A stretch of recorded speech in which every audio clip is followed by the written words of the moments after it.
দেশের ভৌগোলিক অখণ্ডতা এই সরকারের হাতে নিরাপদ নয় বলে মন্তব্য করেছেন বিএনপি স্থায়ী কমিটির সদস্য মির্জা আব্বাস।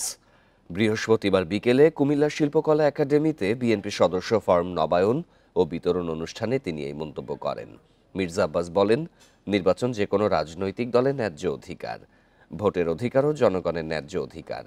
তবে নির্বাচনের কথা বললে এই সরকার অস্বস্তিতে পড়ে। দেশের স্বাধীনতা ও সার্বভৌমত্ব বর্তমান সরকারের কাছে নিরাপদ নয় মন্তব্য করে তিনি আরও বলেন, দেশের ভৌগোলিক অখণ্ডতা আজ হুমকির মুখে। গত ৮ মাসে ৯০,০০০ কোটি টাকা পাচার হয়েছে জানিয়ে মির্জা আব্বাস বলেন, যারা এই সরকারে আছে তারাই এখন চাঁদাবাজি করছে।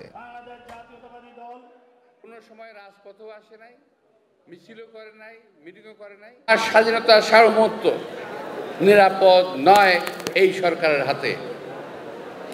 আমি আবার বলছি, এই সরকারের হাতে আমার দেশের ভৌগোলিক অখণ্ডতা নিরাপদ নয়। সাঙ্গপাঙ্গ যারা আছে এই সরকারের, তারাই নিজেরা এখন চাঁদাবাজি করতেছে, লুট তরাজ ব্যাংক ডাকাতি এরাই করতেছে। ৯০,০০০ কোটি টাকা গত ৮ মাসে পাচার হয়ে গেছে।